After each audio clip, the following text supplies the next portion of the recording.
ಒಬ್ಬ ಹುಡುಗ ಒಂದು ಇಂಟರ್ವ್ಯೂಗೆ ಹೋಗ್ತಿದ್ದ. ಇಂಟರ್ವ್ಯೂ ಹೋಗೋ ಮುಂಚೆ ಅವ್ನು ಅನ್ಕೊಂತಾನೆ, ಇವತ್ತು ಇಂಟರ್ವ್ಯೂನಲ್ಲಿ ಸೆಲೆಕ್ಟ್ ಆಗ್ಬಿಟ್ರೆ ಬೆಂಗಳೂರಿಗೆ ಹೋಗಿ ಸೆಟ್ಲ್ ಆಗ್ಬಿಡ್ಬೋದು, ಈ ಅಪ್ಪ ಅಮ್ಮನ ಕಾಟನೇ ಇರಲ್ಲ, ಎಲ್ಲದಕ್ಕೂ ಪ್ರಶ್ನೆ ಮಾಡ್ತಾರೆ ಅಂತ ಇಂಟರ್ವ್ಯೂಗೆ ಹೋಗ್ತಾನೆ. ಸೊ ಅವ್ನು ಇಂಟರ್ವ್ಯೂನ ಆಫೀಸಿಗೆ ಎಂಟರ್ ಆಗ್ತಿದ್ದ ಹಾಗೆ ಆ ಆಫೀಸ್ ನ ಎಂಟ್ರೆನ್ಸ್ ಅಲ್ಲಿ ಒಂದು ಲೈಟ್ ಉರಿತಿರುತ್ತೆ. ಸೊ ಅವನಿಗೆ ಅವ್ರ ತಾಯಿ ಹೇಳಿದ್ ನೆನಪಾಗುತ್ತೆ, ಎಲ್ಲಾರು ಬೆಳಗಿನ ಜಾವ ಲೈಟ್ ಉರಿತಿದ್ರೆ ಸ್ವಿಚ್ ಆಫ್ ಮಾಡೋದ್ ಕಲಿ ಅಂದ್ರೆ ಸಣ್ಣ ವಯಸ್ಸಿಂದ ಅವ್ರ ತಾಯಿ ಹೇಳ್ಕೊಟ್ಟಿರ್ತಾರೆ. ಸೊ ಅದು ನೆನಪಾಗುತ್ತೆ, ಹೋಗಿ ಆ ಸ್ವಿಚ್ ಆಫ್ ಮಾಡ್ತಾನೆ. ಸೊ ನಡ್ಕೊಂಡು ಹೋಗ್ತಾರೆ ಕಾರಿಡಾರ್ ಅಲ್ಲಿ ಒಂದು ಡಸ್ಟ್ಬಿನ್ ಬಿದ್ದಿರುತ್ತೆ, ಅದರಿಂದ ಒಂದಷ್ಟು ಕಸ ಕೆಳಗೆ ಬಿದ್ದಿರುತ್ತೆ. ಸೊ ಅವ್ನಿಗೆ ಅವ್ರ ಅಪ್ಪ ಹೇಳಿದ್ ನೆನಪಾಗುತ್ತೆ, ಕಸ ನೀನ್ ಗುಡ್ಸಲ್ಲ ಮನೆಯಲ್ಲಿ, ನಿಮ್ಮ ಅಮ್ಮ ಗುಡ್ಸೋದು, ನೀಟಾಗಿ ಇಟ್ಕೊ ಮನೇನ ಅಂತ. ಅವ್ನ ತಕ್ಷಣ ಅದ್ರಲ್ಲಿ ಇದ್ದ ಕಸನೆಲ್ಲ ಎತ್ತಿ ಡಸ್ಟ್ಬಿನ್ ಅಲ್ಲಿ ಹಾಕಿ ಮುಂದೆ ಹೋಗ್ತಾನೆ.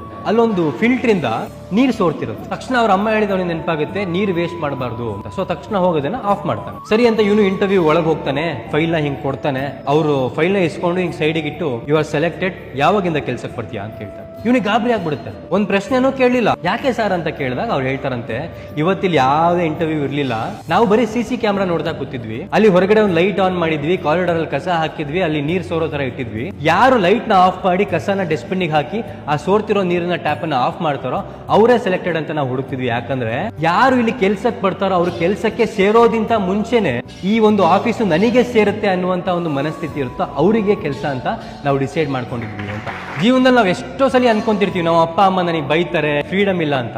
ಬಟ್ ಆ ತಂದೆ ತಾಯಿ ಕೊಟ್ಟಿರುವಂತಹ ಸಂಸ್ಕಾರನೇ ನಮಗೆ ನಮ್ಮ ಜೀವನ ಪೂರ್ತಿ ಕಾಯೋದು ಅನ್ನೋದನ್ನ ನಾವು ನೆನ್ಪಿಟ್ಕೋಬೇಕು.